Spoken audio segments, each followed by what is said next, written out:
আজি এটা ঐতিহাসিক দিন উত্তৰ পূৰ্বাঞ্চলৰ বাবে, অসমৰ বাবে আৰু ডিব্ৰুগড়ৰ বাবে। আজি আমাৰ প্ৰধানমন্ত্ৰী নৰেন্দ্ৰ মোদী ডাঙৰীয়া উপস্থিত হয়।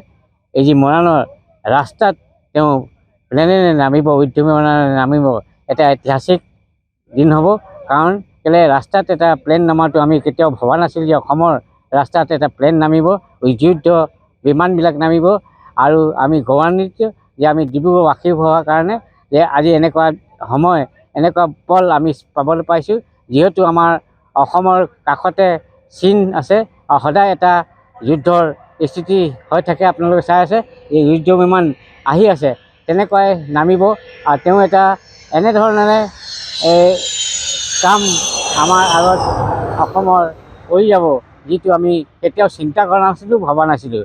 ঐতিহাসিক পল, আমি খুব গৌৰৱান্বিত আৰু আনন্দিত যে এনেকুৱা চাবলৈ আমাক সুবিধা প্ৰদান কৰিছে।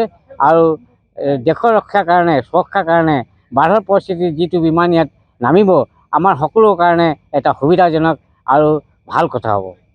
খুব ভাল লাগিছে এইটো পৰিৱেশ চাই। আমাৰ ডিব্ৰুগড় এটা অত্যাধুনিক হিচাপে গঢ়ি উঠিছে আৰু যিটো ব্যৱসায় ইয়াত বৰ্তমান কৰা হৈছে, এই ব্যৱসায় আমাৰ সকলো কাৰণে এটা খুব সুন্দৰ আৰু সুৰক্ষাৰ কাৰণে বা আমাৰ যিটো আপাত যিটো কওঁ আমি ইমাৰ্জেঞ্চি বুলি কওঁ, সেই সময়ৰ কাৰণে আমাৰ কাৰণে খুব গুৰুত্বপূৰ্ণ। আৰু বিশেষকৈ আমাৰ ডিব্ৰুগড় অঞ্চলত হোৱাৰ কাৰণে আমি খুব গৌৰৱান্বিত হৈছোঁ। অকণমান সময়ৰ পিছতে আমাৰ ইয়াত দেশৰ প্ৰধানমন্ত্ৰী মাননীয় শ্ৰী নৰেন্দ্ৰ মোদী ডাঙৰীয়া ইয়াত উপস্থিত হ'বগৈ। আৰু আমি গোটেই আমাৰ যিটো কাৰ্যসূচী তাৰ লগত আমি উপভোগ কৰি পাৰিম আৰু তেওঁৰ সৈতে আমাক সম্বোধন কৰিব বুলি আমি আশা কৰিছোঁ।